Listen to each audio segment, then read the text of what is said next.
Σήμερα όμως ερχόμαστε και βρίσκουμε μια κατάσταση στο Δημοτικό Συμβούλιο η οποία δεν μπορεί να εξηγηθεί. Είναι πάρα πολύ περίεργη. Αφενός μεν, χωρίς να το εξετάσουμε, να το ψάξουμε, δίνεται μια οικοδομική άδεια. Για ποιο λόγο εκδόθηκε αυτή η άδεια? Όταν μιλάμε για δημόσιο οικόπεδο πρώτον, αλλά και δεύτερον, όταν μιλάμε ότι είναι μια άδεια που, όπως φάνηκε, έχει πολλά προβλήματα. Το ρωτήσαμε και χθες στο Δημοτικό Συμβούλιο. Για ποιο λόγο τελικά ανακλήθηκε η άδεια? Εκεί πρέπει να δεις τα επιχειρήματα για να δείξουμε ότι κακώς δόθηκε κιόλας. Βλέπετε πόσο όμορφα μπορούμε να συζητάμε. Έτσι. Και αυτό γιατί μπορεί να γίνει? Γιατί εδώ δεν απαγορεύεται να γίνουν ερωτήσεις, όπως μας απαγορεύτηκε στο Δημοτικό Συμβούλιο. Δεν υπάρχουν διακοπές, δεν υπάρχει κλείσιμο των μικροφώνων. Εμείς περιμένουμε και θα περιμένουμε και θα ζητήσουμε και επίσημα πλέον, αφού δεν μας δίνεται, το υπόμνημα που κατατέθηκε από μηχανικό κάτοικο της περιοχής και ουσιαστικά αυτό αποτέλεσε, αν θέλετε, και την αιτία στο να ανασταλεί οριστικά η άδεια. Για πρώτη φορά στα χρονικά στο Δημοτικό Συμβούλιο είδαμε ιδιώτες και δικηγόροι των ιδιωτών να παίρνουν το λόγο μέσα στο Δημοτικό Συμβούλιο για να νουθετήσουν τους Δημοτικούς Συμβούλους. Περιμέναμε στο χτεσινό Συμβούλιο να έρθει η αρμόδια υπάλληλος. Μετήχε σε όλα τα Δημοτικά Συμβούλια εκτός από το χτεσινό. Γιατί δεν ήρθε χτες να μας δώσει εξήγηση γιατί ανακλήθηκε η άδεια, τους λόγους της ανάκλησης αδείας. Σε ένα από τα πιο κρίσιμα Δημοτικά Συμβούλια, έκτακτο Δημοτικό Συμβούλιο, δεν ήταν η αρμόδια υπάλληλος. Ο Δήμαρχος κατάφερε μία ομόφωνη απόφαση που έχουμε πάρει να την τορπιλήσει. Βλέπετε σήμερα σε αυτό το τραπέζι το σύνολο της αντιπολίτευσης. Άνθρωποι και παρατάξεις που μεταξύ τους μπορεί να τους χωρίζει άβυσσος. Κι όμως είμαστε εδώ για να συζητήσουμε και να πάρουμε την πιο σωστή απόφαση για το τι θα συμβεί για το συγκεκριμένο, αλλά και γενικότερα, ξαναλέω, για τη δημοτική περιουσία. Ανέλαβα με τον δικό μου τρόπο ένα συγκεκριμένο στάδιο του αγώνα, χωρίς ποτέ, σε αντίθεση ενδεχομένως με άλλους, να μπω σε αλυσβερίση με τους κατασκευαστές ή με άλλα ιδιωτικά συμφέροντα. Και ενδεχομένως γι' αυτό και εμένα αλλά και άλλους από αυτήν την αίθουσα μας πολεμούν λυσαλέα, με λυσώδη τρόπο, αν δει κάποιος το τι συνέβη στο Δημοτικό Συμβούλιο χτες, και προσπαθούν να με μειώσουν. Άλλα απεργάζονταν και ενδεχομένως αλλού αναγκάστηκαν να οδηγηθούν. Υπάρχει και τεχνικό υπόμνημα από πολεοδόμο αρχιτέκτονα για το ζήτημα. Η άδεια έχει σωρία τεχνικών πλημελιών, τεχνικών σφαλμάτων που η υπηρεσία θα όφιλε να δει.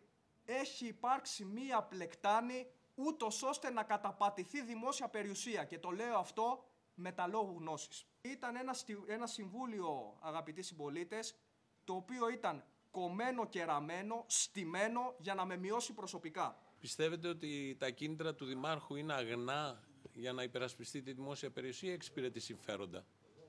Είδαμε ότι στο Δημοτικό Συμβούλιο, για πρώτη φορά στα χρονικά, σε Δημοτικό Συμβούλιο ήρθε ο ιδιώτης και τοποθετήθηκε. Για πρώτη φορά ήρθε ο δικηγόρος του εργολάβου και τοποθετήθηκε. Για πρώτη φορά ελέγχθη χθες, αν παρατηρήσετε το Δημοτικό Συμβούλιο, ότι έχουμε πληροφόρηση ότι ο ιδιώτης θα προσφύγει εναντίον της απόφασης του Δημοτικού Συμβουλίου στην αποκεντρωμένη. Είναι η πρώτη φορά λοιπόν που υπάρχει αυτή η άμεση συζήτηση με έναν ιδιώτη. Έχει αναπτυχθεί από την συγκεκριμένη Δημοτική Αρχή ένα ιδιότυπο φλερτ με διάφορους εξωθεσμικούς παράγοντες. Ήμουνα μαστοράκος και έβαζα πλακάκια για 42 χρόνια. Με φαντάζεστε λοιπόν στα 35 χρόνια να πάρω ένα πλακάκι και να το βάλω ανάποδα? Τι σημαίνει αυτό? Θα το έκανα σκόπιμα. Ευχαριστώ. Καλό και τις υπόλοιπες παρατάξεις να το σκεφτούν. Αγαπητοί συνάδελφοι, πρόταση μομφής στην πρόεδρο του Δημοτικού Συμβουλίου, έστω και αν δεν έχει αυτή τη στιγμή μεγάλη τύχη, είναι η πρώτη φορά που θα γίνει στην Ηλιούπολη και έχει ιδιαίτερο συμβολισμό και σημειολογία. Θα καταλάβετε και θα γίνει κατανοητό σε όλους το πόσο μεγάλη ευθύνη έχει το Προεδρείο και οι πρόεδροι του Δημοτικού Συμβουλίου σε αυτό που γίνεται τους τελευταίους μήνες στο Δημοτικό Συμβούλιο. Όλο ότι καταψηφίστηκε η χθεσινή πρόταση, συνεχίστηκε η συζήτηση εν τη απουσία μας. Δυστυχώς η Πρόεδρος συμπεριφέρεται σαν σύμβουλος του Δημάρχου και όχι σαν Πρόεδρος του Δημοτικού Συμβουλίου. Υπάρχει μια φήμωση του Δημοτικού Συμβουλίου. Φήμωση των Δημοτικών Συμβούλων. Τι σημαίνει αυτό το πράγμα?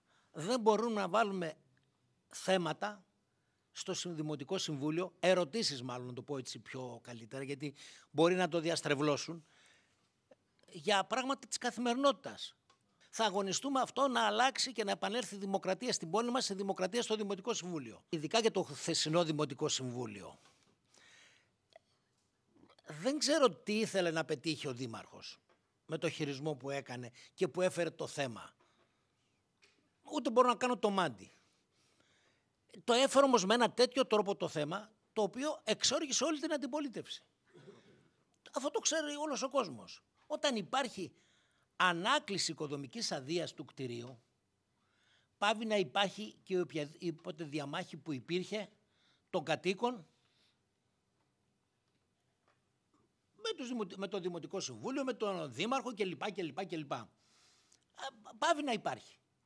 Τώρα, αυτό που προσπαθούν να ερμηνεύσουν, να πούν ότι η ανάκληση της οικοδομικής αδείας είναι συνεπακολούθημα ή είναι κάτι παραπλήσιο με αναστολή των εργασιών, αυτό είναι τελείως αναλυθές.